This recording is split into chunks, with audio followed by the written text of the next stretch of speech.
આ યુવા પેઢીને જો બિઝનેસ કરવો હોય તો કેવો બિઝનેસ કરવો જોઈએ?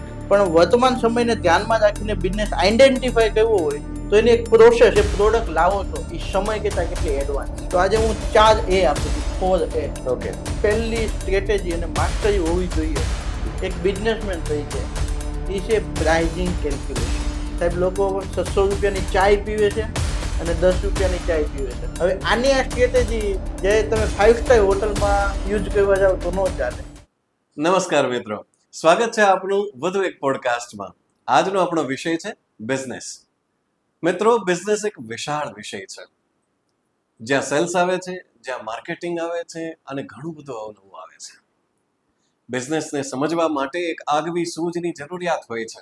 ત્યારે આજે આપણી વચ્ચે જે મહેમાન બનીને આવ્યા છે એ બિઝનેસમાં એક નવી કુનેહ ધરાવનારા વ્યક્તિત્વ છે, જેમણે પોતાના બિઝનેસના શોખને લઈને પોતાની જ એક ટુરિઝમ કંપનીની સ્થાપના કરી છે અને સુરતની અનેક ટોપ લેવલની પર્સનાલિટીઝને, કોર્પોરેટ ગ્રુપ્સને તેઓ પોતાની કંપની સાથે ટૂર કરાવી ચૂક્યા છે.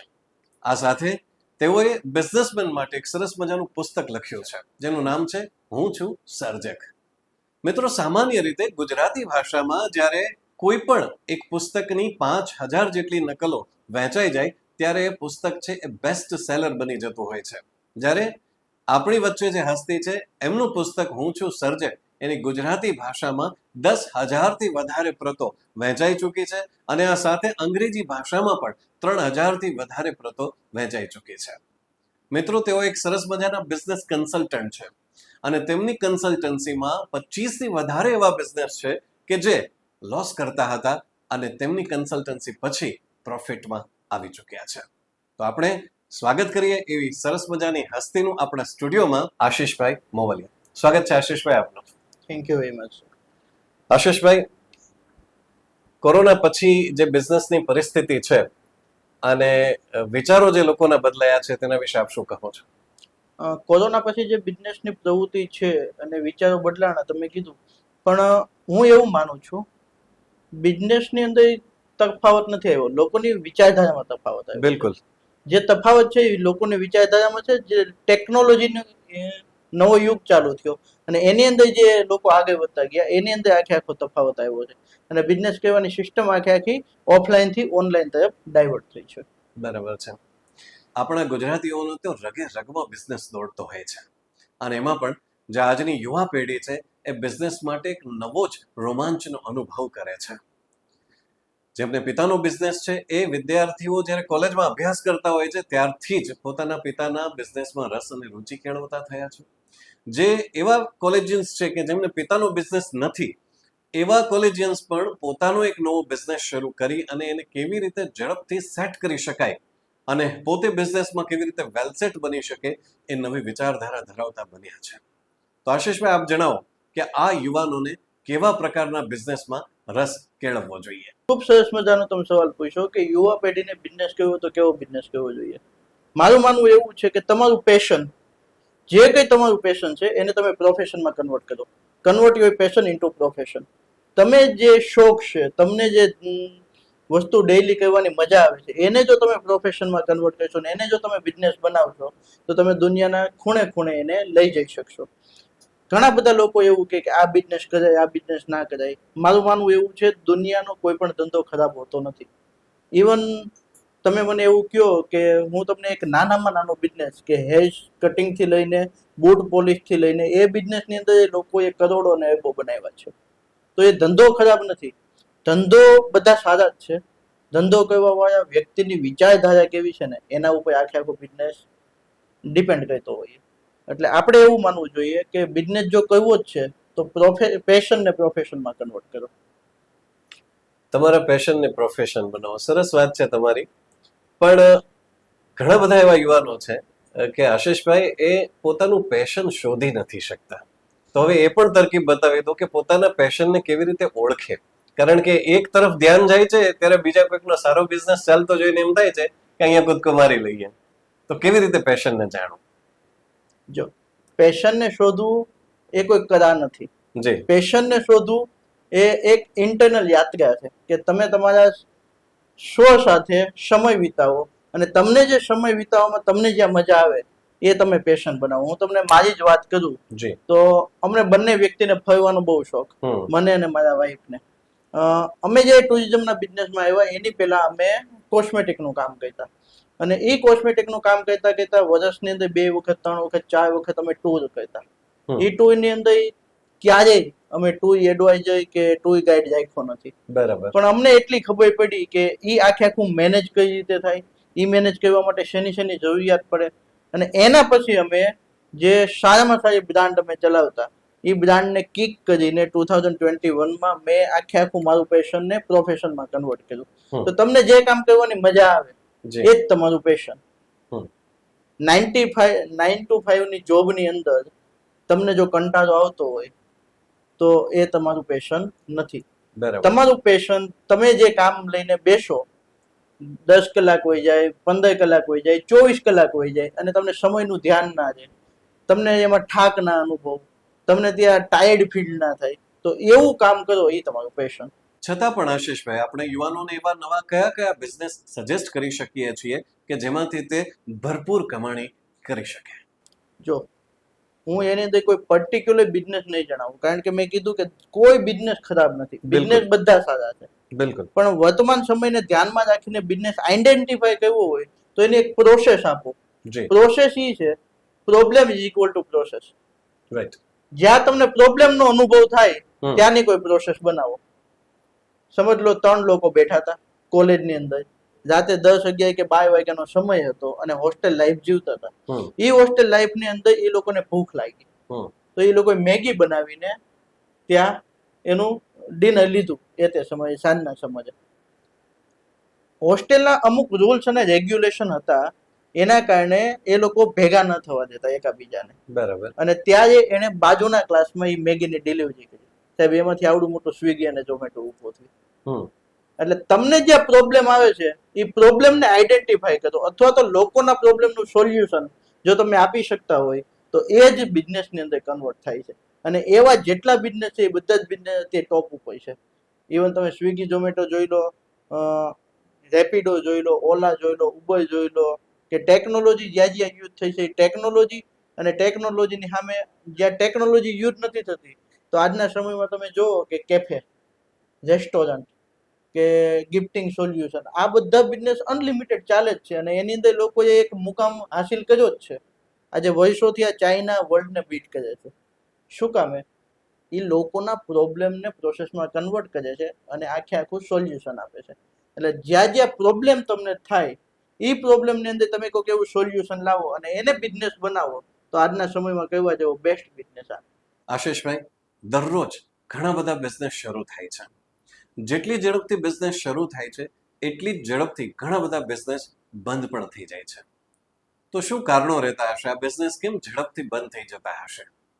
સૌથી મોટું મેં જે આઈડેન્ટિફાઈ કરેલું, એ આઈડેન્ટિફાઈ કરેલું એની અંદર મને એવું દેખાય છે કે બિઝનેસ બંધ થવાના અમુક કારણો છે. એમાંથી સૌથી મોટો કારણ એ છે, જે એનર્જીથી બિઝનેસ સ્ટાર્ટ કર્યો હોય ને કમલેશભાઈ, એ એનર્જીથી કન્ટિન્યુ ચાલતો નથી. તમે નવો બિઝનેસ ચાલુ કરશો, લોકોને માર્કેટિંગ કરવા માટે, હું અહીંની આપણે જે અહીંયા બેઠા છે સુરત વરાછાના, એની જ વાત કરું, માર્કેટિંગ કરવા માટે તમે ઓપનિંગ તો કરી નાખ્યું, ગ્રાન્ડ ઓપનિંગ કરી નાખ્યું, પણ 1 મહિના પછી એના એ લોકોને રિમાઇન્ડર અપાવવા માટે તમે કઈ એક્ટિવિટી કરી ખરા? નથી કરી. તમારા બિઝનેસની કે તમારી પ્રોડક્ટ કે સર્વિસ તમે લોકો સુધી કન્ટિન્યુ પહોંચાડતા જ નથી, તો લોકોને કેમ ખબર પડશે કે આ વસ્તુ છે?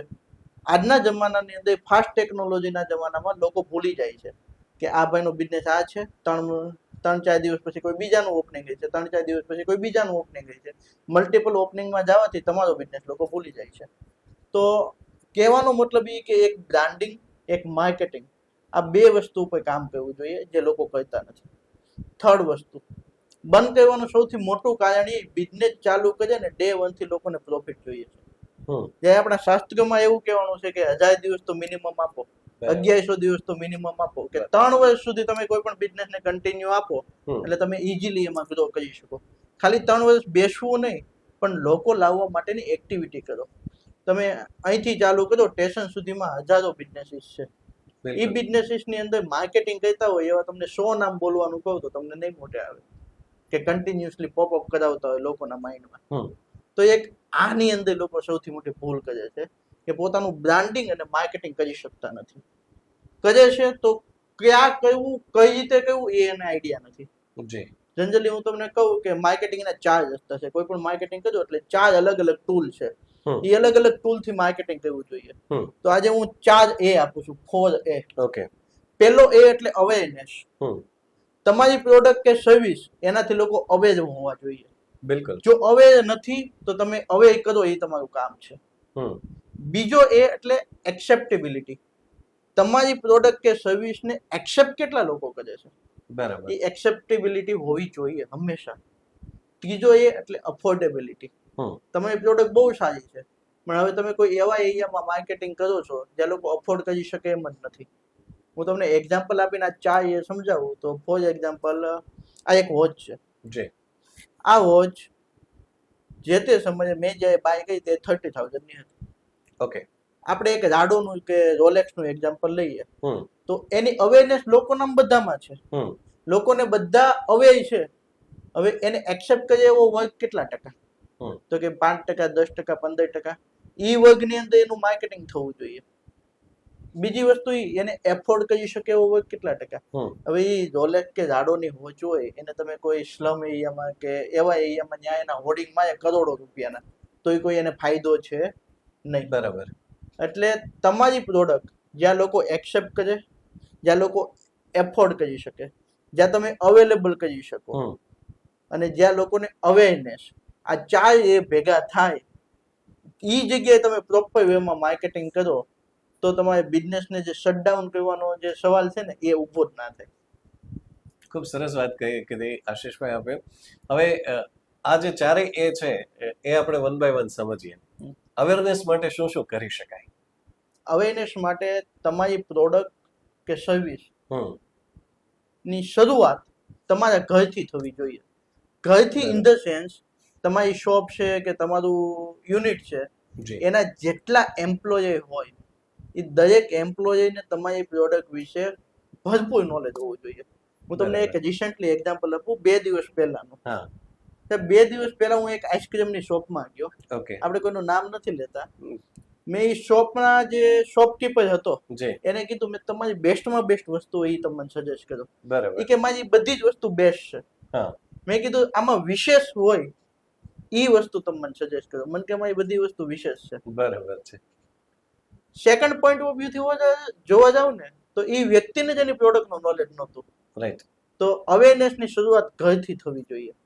હું તમને ઘણી વખત આપણે જોવા જઈએ છેલ્લા 2-3 વર્ષમાં એક આખો દોર ઉપડ્યો છે એક્સપોર્ટનો. હવે ઘણા બધા યુવાનો એક્સપોર્ટની દુનિયામાં આવ્યા. 1 વર્ષ, 2 વર્ષ, 3 વર્ષ મહેનત કરે છે પણ એક્સપોર્ટ કરી શકતા નથી. મને એક યુવાને પૂછ્યું હતું, મને કે મારી પ્રોડક્ટ એક્સપોર્ટ થતી નથી, મારે શું કરવું જોઈએ? મેં કીધું તારી સોસાયટીમાં કેટલા લોકો લે છે? મને કે મારી સોસાયટી હું શું કામ કરું એ મને ખબર જ નથી, કોઈને ખબર જ નથી. મેં તો તારી સોસાયટીથી શરૂઆત કરી તારી પ્રોડક્ટને અવેર કરવાની. જો તારી પ્રોડક્ટ સોસાયટીમાં જ અવેરનેસ આવશે એટલે ઘરથી જ શરૂઆત થશે તો બહારના લોકો ઇઝીલી એક્સેપ્ટ કરશે. બરાબર. એટલે અવેરનેસની શરૂઆત ઘરથી જ હોવી જોઈએ. સેકન્ડ, અમુક જે માર્કેટિંગના ટૂલ છે, સોશિયલ મીડિયાના ટૂલ, એ સોશિયલ મીડિયાના ટૂલનો તમારે ભરપૂર ઉપયોગ કરવો જોઈએ. એટલે આપણી બ્રાન્ડ બાબતે લોકો સુધી જે વાતો જઈ રહી છે એ વાતો કેટલી પ્રબળ છે એ બહુ મહત્વની વાત બની રહેતી હોય છે.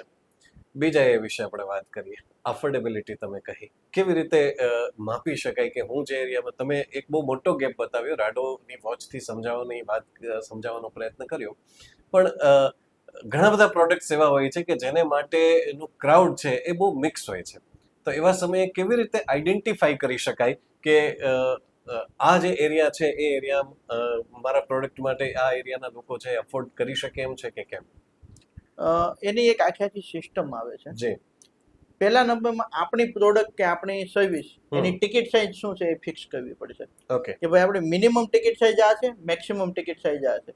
આપણને જે ખબર પડી કે આપણે મિનિમમમાં મેક્સિમમમાં, ત્યારે આપણને એ ખબર પડશે કે minimum ticket size for example 5,000 ની છે. તો 5,000 ની ટિકિટ સાઇઝ એફોર્ડ કરી શકે એવા લોકો કોણ હોઈ શકે? તો એનું આખું તમારે એક અવતાર બનાવવાનો. આપણે સોશિયલ મીડિયાની ભાષામાં વાત કરું તો અત્યારે ફેસબુક ઉપર લોકો અવતાર બનાવીને મૂકે છે કે મારો ડુપ્લિકેટ અવતાર એમ. તો એક અવતાર ક્રિએટ કરો. અવતાર કેવો ક્રિએટ કરો કે 5,000 ની વસ્તુ છે એ કોણ અફોર્ડ કરી શકે? તો જે લોકોની ઇન્કમ 25 થી 30,000 કે 35,000 ની છે એ લોકો એક અફોર્ડ કરી શકે એના ઘર ખર્ચ બાદ કરીને. બીજું, તમારી અત્યારે ડેટા એટલા પાવરફુલ છે સાહેબ કે તમને એ ખબર પડે કે લાસ્ટ 1 મહિનો 2 મહિનો 3 મહિનાની અંદર કેટલા લોકો એવા છે જેને 5,000 કે એનાથી વધુની ખરીદી કરી હતી. આ સોશિયલ મીડિયાનો પાવર છે. એ તમને પોપઅપ કરીને આપે કે આ વર્ગ છે જેને 5,000 અથવા તો એનાથી વધુની ખરીદી કરેલી. એક એને તમે ટાર્ગેટ કરો. ત્રીજી વસ્તુ એ છે કે એજ ગ્રુપ, કે તમારી પ્રોડક્ટ છે એ પ્રોડક્ટ અને સર્વિસ કયા એજ ગ્રુપના લોકો એફોર્ડ કરી શકે. હવે આપણે સોશિયલ જનરલી માર્કેટિંગ કરતા હોય, આપણે ઝાડુની જ વાત કરીએ.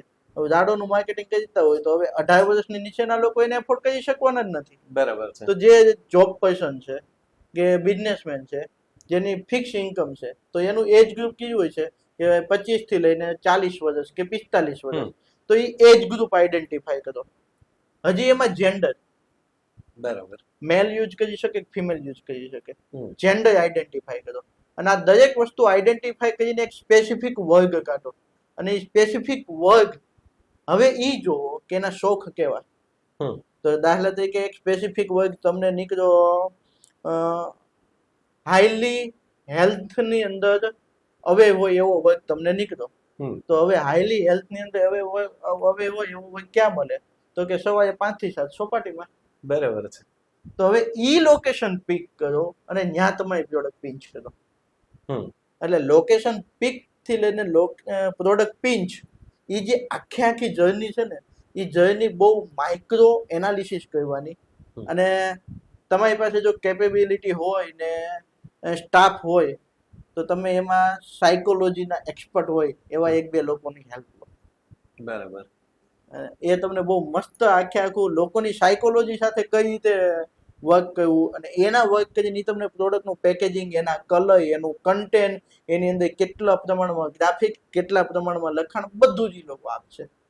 એટલે સાયકોલોજી એક્સપર્ટને અત્યાર સુધી માર્કેટિંગમાં કોઈ યુઝ નથી કર્યા, પણ માર્કેટિંગની અંદર આનો બહુ મોટો રોલ છે.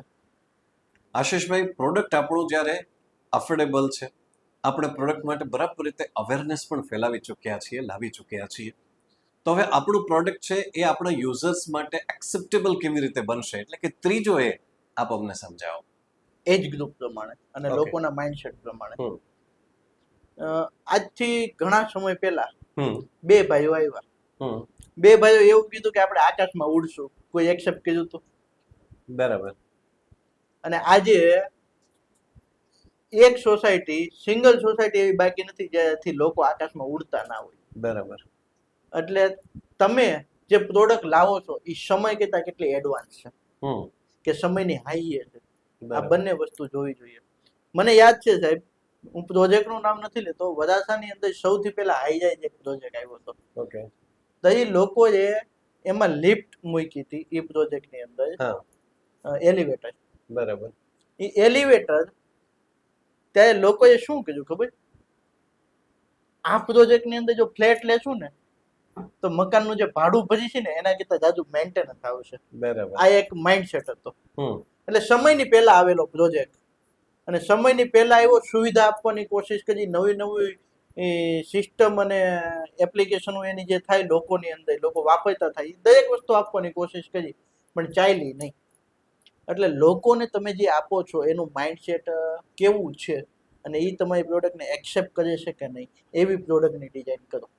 મારું માનવું એવું છે કે એવી પ્રોડક્ટની ડિઝાઇન કરાય. મેં તમને 2 ઉદાહરણ આપ્યા કે એક પ્રોજેક્ટ આવ્યો હતો કે લોકોનું એક ફિક્સ માઇન્ડસેટ હતું કે ભાઈ આની અંદર જો ફ્લેટ રાખશું તો ભાડે તો જઈએ જ છીએ, ભાડું ભરી છે, એના કરતા જાજુ તો મેન્ટેનન્સ આવશે, અને પ્રોજેક્ટ ફ્લોપ ગયો. બરાબર. અને હાલ તમે મને સિંગલ પ્રોજેક્ટ બતાવો જે એલિવેટર વગેરેનો પ્રોજેક્ટ હોય ને સક્સેસ જાય એવો, નથી જતા. કારણ કે હવે લોકોની જરૂરિયાત થઈ ગઈ અને ત્યારે લોકોને તમે એક્સેપ્ટ કરાવવાનું હતું. તો લોકો એટલું જ એક્સેપ્ટ કરી શકે જેટલી એની વિચારધારા છે. તો એની વિચારધારા છે એવી પ્રોડક્ટ અને એવી સર્વિસ આઈડેન્ટિફાઈ કરો. રાઈટ. આશીષભાઈ, હવે આપણે સમજી ગયા કે પ્રોડક્ટને કેવી રીતે એક્સેપ્ટેબલ બનાવવું, પણ હવે અવેલેબલ બનાવવું પણ એટલું જ જરૂરી છે. કારણ કે જ્યારે પ્રોડક્ટ છે એ પોતાના યા તો આંગળીના ટેરવે એટલે કે ઓનલાઈન ઉપલબ્ધ હશે અથવા તો નજીકના સ્ટોરમાં ઉપલબ્ધ હશે, ત્યારે જે પ્રોડક્ટ વધારે વેચાઈ શકશે. તો કેવી રીતે એક વેપારી પોતાના પ્રોડક્ટને ઝડપથી અવેલેબલ બનાવી શકે છે? જન સુધી પ્રોડક્ટને અવેલેબલ કરવાનો સૌથી પહેલો અને આજના ટેકનોલોજીના જમાનામાં સારામાં સારો રસ્તો છે ઓનલાઈન પ્લેટફોર્મ. ઓનલાઈન પોર્ટલને તમે જેટલા મેક્સિમમ યુઝ કરશો એટલા તમે અવેલેબલ થશો. જો તમારી કોઈ પ્રોડક્ટ એવી છે જેના આઉટલેટ કરવા જ પડે એમ છે, તો તમે એનું માર્કેટિંગ ડિઝાઇન એવી કરો કે જ્યાં તમારું માર્કેટિંગ થાય છે એ જગ્યાએ તમે સ્ટોર ખોલો. એનું એક ઉદાહરણ મારી પાસે છે. મારી પાસે જે ઉદાહરણ હોય છે ને એ બધા લાઈવ જ છે, અનુભવ કરેલા ઉદાહરણ છે. હું એક વખત અમદાવાદ હતો સાહેબ. અમદાવાદમાં કોઈ કારણોસર મારે જવાનું થયું. ત્યાં રિક્ષાની પાસે જે બેનર મારેલા હોય એ બેનર એક હોટલના હતા કે અમારી હોટલ છે. આજથી 5-7 વર્ષ પહેલાની હું વાત કરું છું, જ્યારે ઓયો એટલું બધું નહોતો એવું, એ સમયની વાત કરું છું. એ હોટલ હતી વડોદરાની. હવે કેટલું યોગ્ય છે કે વડોદરાની હોટલના બેનર અમદાવાદની રિક્ષા પાસે લગાવવા. બરાબર. કે જે લોકો અમદાવાદની અંદર છે એના બેનર એ બેનર અમદાવાદ વાસી જ જોવાના છે, અમદાવાદની રિક્ષા વડોદરા તો જોવાના નથી.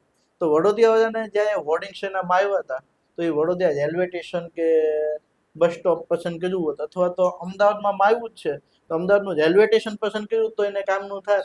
પણ અમદાવાદના હવે પ્રહલાદનગર કે વસ્ત્રાલ એરિયાની અંદર તમે એ વડોદરાની હોટલના બેનર મારો તો એ કંઈ છે નહીં, વેસ્ટ ઓફ મની જ છે માર્કેટિંગની ભાષામાં. એટલે જ્યાં અવેલેબલ છો ત્યાં માર્કેટિંગ કરો, અથવા તો જ્યાં માર્કેટિંગ છે ત્યાં અવેલેબલ થાવ. બરાબર. એટલે મારું માનવું એવું છે કે જ્યાં અવેલેબિલિટી હોય ત્યાં જ માર્કેટિંગ કરો, અથવા તો માર્કેટિંગ કરો ત્યાં અવેલેબલ થવું જોઈએ. અને અવેલેબલ થઈને જ પછી જ માર્કેટિંગ શરૂઆત કરાય. નહીં તો એ શરૂઆત પહેલાનું માર્કેટિંગ એ તમને કસ્ટમર લોસ આપે છે. બિલકુલ. આપણે ઓનલાઈનની વાત કરી. સુરત, અમદાવાદ જેવા શહેરોમાં જ્યારે કોલેજમાંથી પાસ આઉટ થતા વિદ્યાર્થીઓ છે એને માટે બિઝનેસની વાત આવે તો મોટાભાગના વિદ્યાર્થીઓ છે એ કોઈક ઓનલાઈન બિઝનેસ કરીશું આવા આઈડિયા સાથે મેદાનમાં પડતા હોય છે. અને ફરી પાછી એ જ વાત આવે કે ઓનલાઈનમાં જતા જે આ બિઝનેસ પર્સન્સ છે એ લગભગ 1-2 મહિનામાં વળતા પાણીએ આવતા હોય છે. તો ઓનલાઈન બિઝનેસની શું સ્ટ્રેટેજીસ હોય છે? ઓનલાઈન બિઝનેસની સૌથી પહેલી સ્ટ્રેટેજી અને માસ્ટરી હોવી જોઈએ એક બિઝનેસમેન તરીકે, એ છે પ્રાઇઝિંગ કેલ્ક્યુલેશન. લોકો જે વળતા પાણીએ આવે છે ને એનું સૌથી મોટું રીઝન એ છે સાહેબ કે દાખલા તરીકે મેં આ સ્પેક લીધા, 1000 રૂપિયાના સ્પેક છે ફોર એક્ઝામ્પલ, તો લોકો કેલ્ક્યુલેશન કરે 1000ના સ્પેક છે, કોઈએ ચાર્જ આટલા લાગ્યો, મારું 5 કે 10% નફો હું 1200-1500માં વેચીશ. બરાબર. આ જે કેલ્ક્યુલેશન છે ને એ કેલ્ક્યુલેશન પ્રોપર લોકોને ખબર નથી, અને એટલા માટે થઈને લોકો વળતા પાણી આવે છે. હવે લોકો જે ભૂલ કરે છે એ ભૂલ બી બતાવું કેવી ભૂલ હોય છે. ઓનલાઈન ની અંદર હંમેશા એની પોલિસી હોય છે પ્રાઇઝિંગની કે તમારો માલ રિટર્ન થયો તો એના અમુક ટકા ચાર્જ કપાતા હોય, ડેમેજના અમુક ટકા ચાર્જ કપાતા હોય, કોઈ જગ્યાએ પહોંચતું નથી તોય તમારા ઉપર ચાર્જ લાગતો હોય. તો આ જે નાના નાના ખર્ચા છે ને એને કેલ્ક્યુલેશન કરતા નથી. જે લોકો 1000ની પ્રોડક્ટ બાય કરીને 1200ની વેચે છે, પણ જે એટ ધ એન્ડ કેલ્ક્યુલેશન કરવા જાય તો એની એક્ચ્યુઅલ કોસ્ટ જ 1500 થાય છે, બધું ઓન એન એવરેજ કાયદા, અને 1200માં તો વેચી દેશે, પછી ત્યાં એને મોટી મોટી નુકસાની લેવી પડે છે. મેં આજથી 5-6 વર્ષ પહેલા એક કંપની જોઈ હતી. એ કંપનીનું ટર્નઓવર હોય સાહેબ, એ લોકો ઓનલાઈન જે માર્કેટિંગ સ્પેન્ડ હોય ને ફેસબુક, ઇન્સ્ટાગ્રામ, એની અંદર મંથલી 1 લઈને 1.5 CR માર્કેટિંગમાં સ્પેન્ડ કરતા હતા. અને એનું જે ટર્નઓવર હતું આખું કમ્પ્લીટ કરીને એક સમયે જે હિસાબ કરવા બેઠા એ લોકો, ત્યારે ખબર પડી કે આપણી કંપની 70 લાખ તો માઇનસમાં. આટલું બધું ટર્નઓવર, એટલું બધું પ્રોડક્ટ પોપ્યુલર, એટલું બધું ડિમાન્ડ, તો કંપની તો લોસ મેકિંગ હતી. એનું સૌથી મોટું એ રીઝન હતું કે એને જે રિટર્ન રેશિયો હતો એ રિટર્ન રેશિયોને કાઉન્ટ નથી કરેલો, અને એને કાઉન્ટ ના કરવાના કારણે કંપનીને લોસ લેવી પડી. એટલે સૌથી મોટું ઓનલાઈનની અંદર પ્રાઇઝિંગ સ્ટ્રેટેજી જો તમને પ્રોપર કેલ્ક્યુલેશન આવડી ગયું, અને પ્લસ એના કીવર્ડ છે અમુક, એના SEO કે SKU કઈ રીતે મેનેજ કરવા, એ દરેક વસ્તુ તમને આવડી ગઈ તો જ તમે ઓનલાઈનમાં જમ્પ લાવો. અને સલાહ એ છે કે ઓનલાઈનમાં જમ્પ લાવવા કરતા 1 કે 2 વર્ષ જોબ કરીને ત્યાં અનુભવ લઈ લો કોઈ સારી કંપનીમાં. જી. કોઈ પણ બિઝનેસને પહેલા સમજી અને પછી એ બિઝનેસમાં આપણે પડીએ તો એ સારું કામ કરી શકતા હોઈએ છીએ. ખૂબ સરસ વાત કહી આપે આશીષભાઈ. આશીષભાઈ, આપ તો અનેક એવા બિઝનેસ જે લોસમાં ચાલી રહ્યા હતા તેને પ્રોફિટમાં લાવી ચૂક્યા છો. આજના બિઝનેસની વાત કરીએ, અત્યારની જે ઇન્ડસ્ટ્રી છે એની વાત કરીએ તો કોમ્પિટિશન ખૂબ વધી ગઈ છે. ઘણા બધા લોકો એવું કહેતા હોય છે કે મને મારા બિઝનેસમાં કોમ્પિટિશન છે નડી રહી છે. તો આપ કોમ્પિટિશનને બીટ કરવા માટે શું કહો છો? કોમ્પિટિશનને બીટ કરવી હમ. એ બહુ ઇઝીલી વાત છે અને બહુ ટફઈ વાત છે. અચ્છા. જો તમે એને એક ગેમ ચેન્જર તરીકે લો કે હું ગેમ ચેન્જર છું, હું આને હવે ચેન્જ કરવા માંગુ જ છું, જી. તો બહુ ઇઝીલી વાત છે. હમ. અને તમે એમ લો કે આટલી બધી કોમ્પિટિશન છે, આમાં કઈ રીતે કરવું, કઈ રીતે સર્વાઈવ કરવું, તો એ બહુ ટફ વાત છે. જી. તો હવે એને ઓવરકમ કરવાની વસ્તુ કે ઓવરકમ કઈ રીતે કરવી એ બિલકુલ. ઓવરકમ કરવા માટે તમારી પ્રોડક્ટ કે સર્વિસ છે, એ પ્રોડક્ટ કે સર્વિસને પર્ટિક્યુલર તમારો કોમ્પિટિટર કઈ રીતે એને માર્કેટમાં પિંચ કરે છે, એના પ્રાઇઝિંગ સ્ટ્રેટેજી કઈ છે, એની માર્કેટિંગ સ્ટ્રેટેજી કઈ છે, આખું તમારે એનાલિસિસ કરવું પડશે. જી. એ એનાલિસિસની સામે સૌથી મહત્વનો મુદ્દો એ છે, તમે જે પ્રોડક્ટ આપો છો અને જે સર્વિસ આપો છો એ બંનેની ક્વોલિટી જો બીજા કરતા બેટર હશે ને તો કોમ્પિટિશન અને પ્રાઇઝિંગ કોઈ જોતું જ નથી. બરાબર. સાહેબ, લોકો 600 રૂપિયાની ચાય પીવે છે અને 10 રૂપિયાની ચાય પીવે છે. હમ. પ્રોડક્ટની સામે એની સર્વિસ, ક્વોલિટી, એનું એટમોસ્ફિયર, એનું એન્વાયરમેન્ટ, લોકોનું પીચ ઓફ માઇન્ડ, લોકોનું સેટિસ્ફેક્શન, આ દરેક મુદ્દાને તમારી પ્રોડક્ટ જો કવર કરી શકતી હોય ને, there is no competition in business. એટલે ત્યાં કોમ્પિટિશન નથી. એટલે કોમ્પિટિશન રનિંગ બિઝનેસમાં છે, જે નાના નાના બિઝનેસમેનો કરે છે, દુકાનો. બાકી કોઈ ઇન્ડસ્ટ્રીયાલિસ્ટ આખો ચેન્જ મેકર બનીને આવે છે ને, એ કોમ્પિટિશનનો વિચાર જ નથી કરતો. એ આખું માર્કેટને ઓવરકમ કરીને પોતાના સેલ્ફ કોન્ફિડન્સથી, પોતાના વિચારોથી લોકોના માઇન્ડની અંદર એન્ટ્રી લે છે અને બિઝનેસ કરે છે. આશીષભાઈ, અમારા દર્શકોને આપે કોમ્પિટિશન વિશે ઘણી તલસ્પર્શી માહિતી આપી, પણ એક નાનો બિઝનેસમેન કે જે બિઝનેસની એબીસીડી શીખી રહ્યો છે, આપણા આજના પોડકાસ્ટનો વિષય પણ એ જ છે ને, બિઝનેસની એબીસીડી. તો એક નાનો બિઝનેસમેન જ્યારે એ બિઝનેસની એબીસીડી શીખી રહ્યો છે અને ઘણી બધી કોમ્પિટિશનને ફેસ કરી રહ્યો છે, એવા સમયે એમણે પોતાના કસ્ટમર્સને કન્વિન્સ કરવા માટે ઘણી તકલીફ પડતી હોય છે. કારણ કે એક વખત બિઝનેસમેન જ્યારે મોટો બની જાય છે ને, ત્યારે એને કન્વિન્સ કરવામાં બહુ તકલીફ નથી પડતી. આપણે કહ્યું કે 600 રૂપિયાની ચા પણ વેચી શકાય છે, પણ જ્યારે બિઝનેસ નાનો હોય ને, ત્યારે 20 રૂપિયાની ચા માટે પણ જ્યારે કન્ઝ્યુમરને કન્વિન્સ કરવાની વાત આવે, ત્યારે ઘણા બધા એવા બિઝનેસ પર્સન્સ હોય છે નાના કે જે ખચકાટ અનુભવતા હોય છે. તો આપ સમજાવો કે કસ્ટમરને કેવી રીતે કન્વિન્સ કરી શકાય? પોતાની પ્રોડક્ટ અને સર્વિસ એનો માર્કેટ ગેપ એનાલિસિસ કરવો પડશે. જી. માર્કેટનો જે ગેપ છે એ પ્રોપર એનાલિસિસ કર્યો અને લોકો પોતાની પ્રોડક્ટ અને સર્વિસ વન ટાઈમ યુઝ કરીને એક્સપિરિયન્સ મેળવે. કન્વિન્સ ત્યારે જ થશે જ્યારે એને એક્સપિરિયન્સ થશે આખી પ્રોડક્ટનો. જી. એટલે એ પ્રોપર એક્સપિરિયન્સ મેળવે અને એક્સપિરિયન્સ મેળવ્યા પછી એને જે મની અને એની સામે વેલ્યુ આ બંને પ્રોપર મળશે ને, તો જ એ ઓવરકમ કરીને પોતાની જગ્યા બનાવી શકશે. અને સૌથી મોટી ચેલેન્જ એ છે કે મેં તો ઇઝીલી કહી દીધું, એક્સપિરિયન્સ કરાવો. એક્સપિરિયન્સ કરવા માટે પોતાના ડોર સ્ટેપ સુધી લાવવા. યસ. અને ડોર સ્ટેપ સુધી લાવવા માટે જે મેં 4 એની વાત કરી, એ 4 એને પ્રોપર પકડીને, પ્રોપર સમજીને, એને પ્રોપર વેમાં માર્કેટિંગ કરો, તો 4 એના માધ્યમથી લોકો તમારા થકી આવતા થશે. સેકન્ડ વસ્તુ એ છે, આજના જમાનાની અંદર કોવિડ પછી જે આખો ટ્રેન્ડ વધ્યો છે, એની અંદર lots of network marketing platform શરૂ થયા છે. વર્ષો થયા, પહેલા BNI ને તો ચાલતા જ, પણ એની સામે લોકલ લેવલે લોટ્સ ઓફ માર્કેટિંગ પ્લેટફોર્મ ચાલુ થયા છે. એ માર્કેટિંગ પ્લેટફોર્મનો શરૂઆતની અંદર ભરપૂર ઉપયોગ કરવો જોઈએ, જેના થકી લોકો તમને રેફરન્સ આપે અને લોકોના રેફરન્સથી તમે તમારી પ્રોડક્ટ લોકો સુધી પહોંચાડો અને પછી પ્રોડક્ટનું કામ આવી જાય છે. રેફરન્સ લોકો લાવવા માટે છે અને ત્યારબાદ આખું પ્રોડક્ટનું કામ આવી જાય છે. અને એ પ્રોડક્ટ જે છે એની સર્વિસ જોઈને એનાથી રેફરન્સ રિટેન્શનમાં કન્વર્ટ થાય.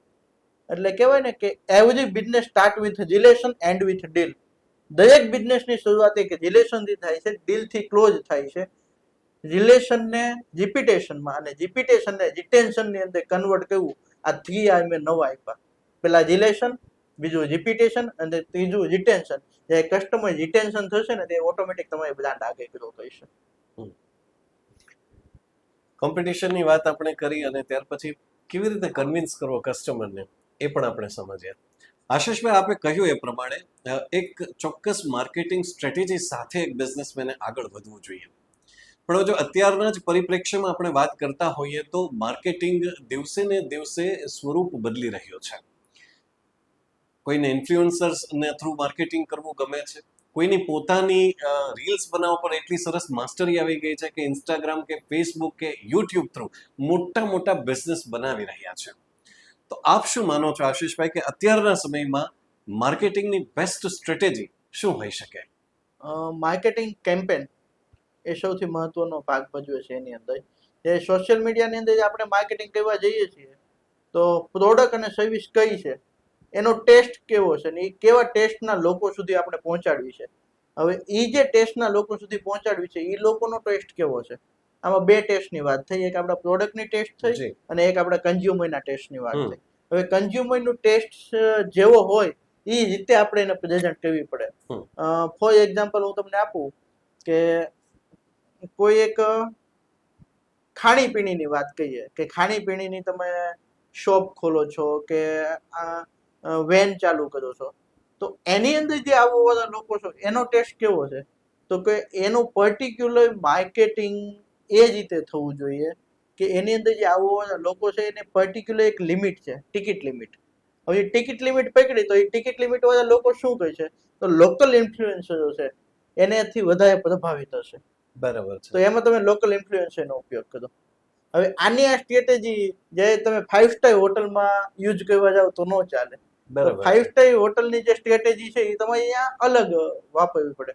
તો તમારે જે કસ્ટમર છે, કન્ઝ્યુમર છે, એનો તમે જે અવતાર આપણે આઈડેન્ટિફાઈ કર્યો કે કયા એજનો છે, કઈ જેન્ડરનો છે, કે એની મંથલી ઇન્કમ કેટલી છે, એની એક્સપેન્સ કેપેસિટી કેટલી છે, એનું માઇન્ડસેટ કેવું છે, ને એના માઇન્ડસેટને રીડ કરીને એની અંદર આપણે કઈ રીતે જવું એ આખે આખું આઈડેન્ટિફાઈ કરવું પડે, તો જ તમે ઓનલાઈન પ્લેટફોર્મનો મેક્સિમમ યુઝ કરી શકો.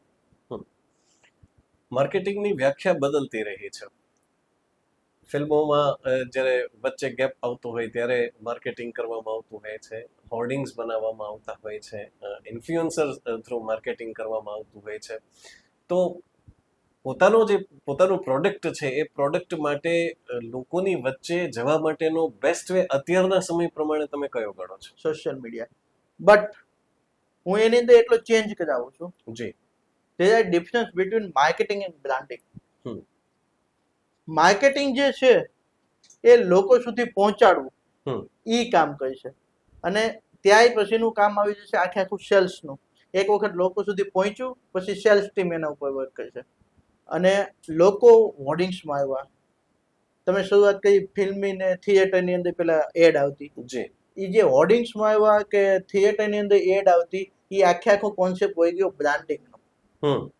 કે ત્યાં સેલ્સ નથી જોતું, ત્યાં લોકોની વચ્ચે જગ્યા બતાવવાની છે, આપણો લોગો પહોંચાડવાનો છે, આપણે બ્રાન્ડને પહોંચાડવાનો છે, બરાબર, કે અવેરનેસનું કેમ્પેન છે આખે આખું. એટલે there is difference between marketing and branding.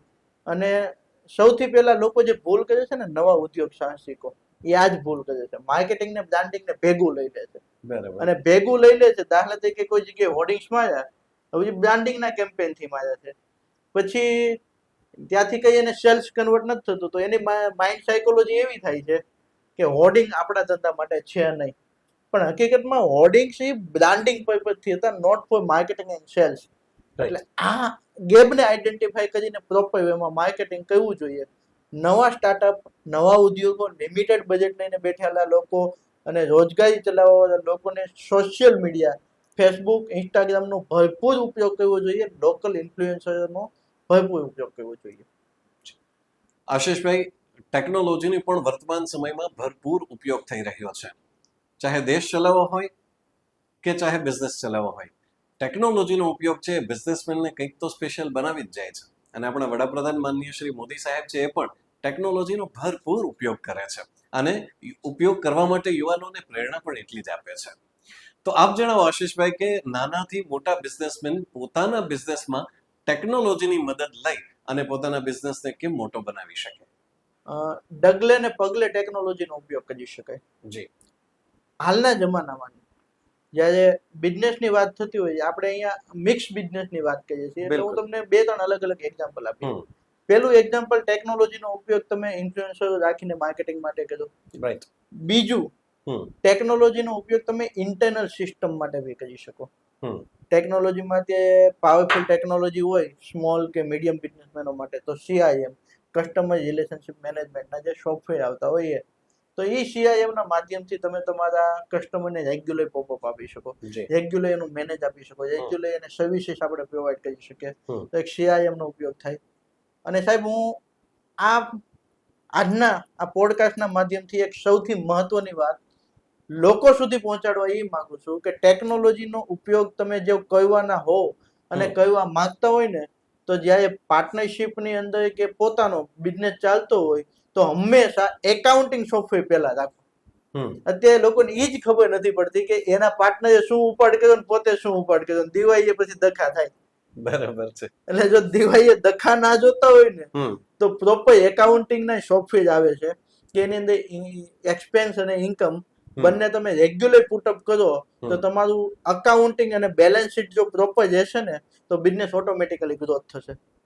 બરાબર. નવાઈની વાત એ છે સાહેબ, આપણે જે એરિયામાં બેઠા કાઠિયાવાડી પ્રજાની વચ્ચે, જી એ એરિયાની અંદર 80 થી 85% પાર્ટનરશિપ બ્રેક થાય છે ને હમ અકાઉન્ટિંગના કારણે. બરાબર છે. પ્રોપર અકાઉન્ટિંગ હોતું નથી, એના કારણે જ પાર્ટનરશિપ બ્રેક થાય છે અને તૂટે છે.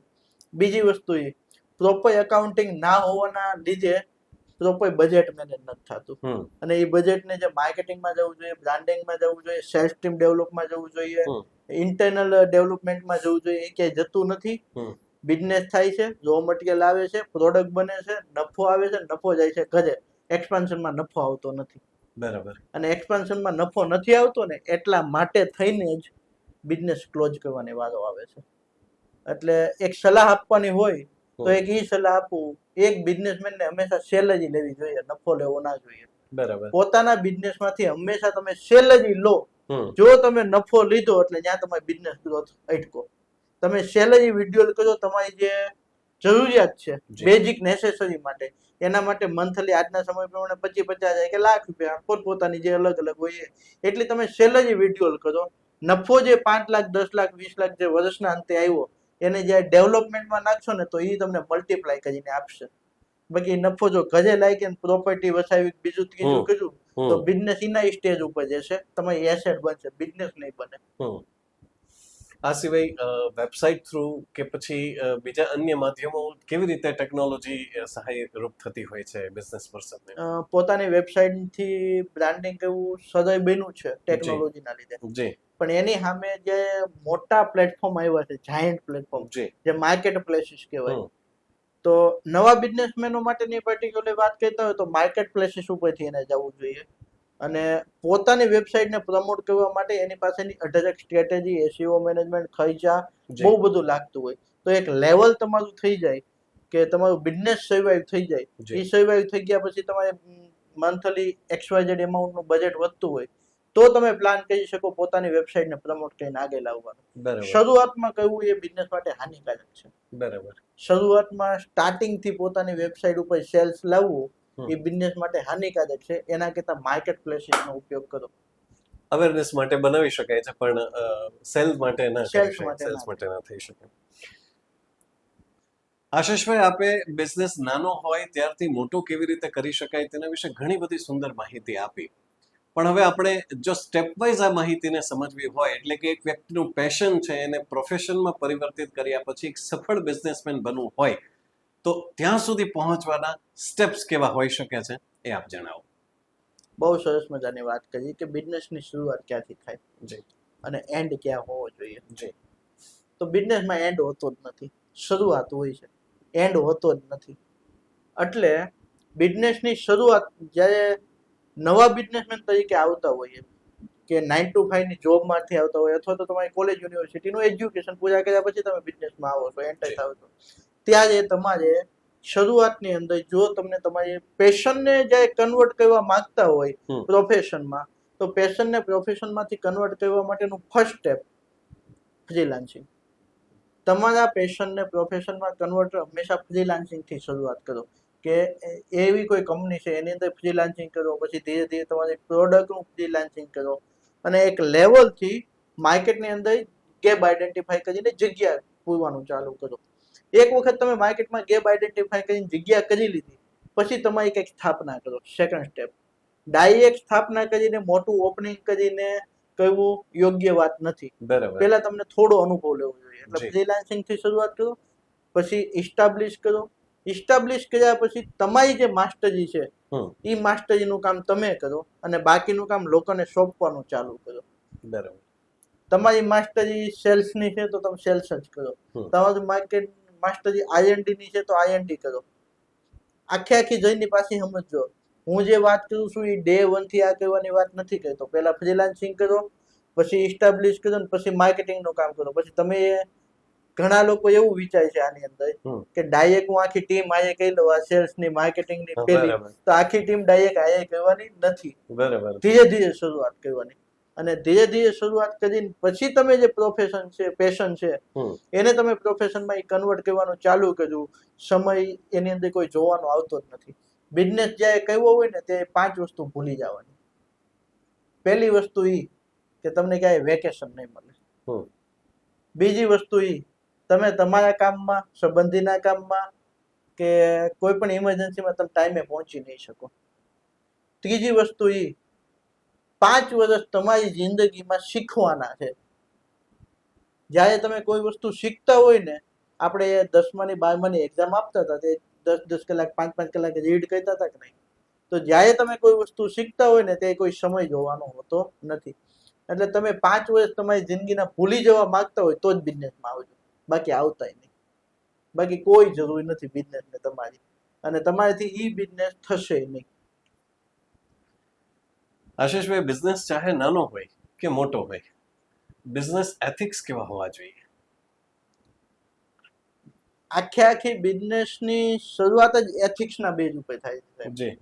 અને કર્મનો સિદ્ધાંત છે, જો તમે આપશો તો તમે મેળવશો. હમ. તમે શરૂઆતમાં કંઈક આડા હોડા એવા પગલા ભરવા ગયા, હમ. હજી વિચાર કરતા હશો ને ત્યાં તમારા થઈ જશે. બરાબર. એટલે આ કર્મનો સિદ્ધાંત છે. એટલે પ્રમાણિકતા સૌથી પહેલો સિદ્ધાંત. બીજો સિદ્ધાંત વેલ્યુ ફોર મની. હમ. તમે જે પૈસા લો છો એના અમુક ટકા, હા, તમે બિઝનેસની અંદર નફો હોવો જોઈએ સાહેબ, બરાબર. નફાખોરી ના હોવી જોઈએ. બરાબર. નફો તમે 8%, 10% કે 12% લઈ લીધો, હવે તમે એની અંદર 200%, 300% જે નફાખોરી કરો છો ને એ ના હોવી જોઈએ. એટલે પ્રમાણિકતા સૌથી મહત્વનો સિદ્ધાંત. કયો તો સિદ્ધાંત, કોર વેલ્યુ કયો તો કોઈ વેલ્યુ, અને કોઈ પિલર કયો તો કોઈ પિલર. પ્રમાણિકતા. બીજું, કસ્ટમર સેટિસ્ફેક્શન માટેના જે તમારે કમિટમેન્ટ હોય, ઓનેસ્ટી, ઇન્ક્રેડિટી છે, રિસ્પોન્સિબિલિટી છે, આ દરેક કોઈ વેલ્યુ તમારી આઈડેન્ટિફાઈ કરો અને એ સિદ્ધાંત ઉપર જ્યારે હાલો ત્યારે તમારો બિઝનેસ 100% આગળ વધે છે. પણ હું એક જ લીટીમાં એવું કહેવા માંગુ છું, કર્મ કોઈને છોડશે નહીં. કર્મનો સિદ્ધાંત છે, જેવું કરશો એવું ભોગવશો. એટલે આ સિદ્ધાંતને ધ્યાનમાં રાખીને બિઝનેસ કરશો તો 100% તમે આગળ જશો. Thank you so much Ashishbhai. ઘણી બધી વાતો કરી. એક નાનો વ્યક્તિ એક મોટો બિઝનેસમેન કેમ બની શકે છે એની વિસ્તૃત છણાવટ આપે સુંદર રીતે કરી. અમે આપનો ખૂબ ખૂબ આભાર અભિવ્યક્ત કરીએ છીએ. Thank you very much. મળીશું નવા કાર્યક્રમમાં, નવા પોડકાસ્ટ સાથે.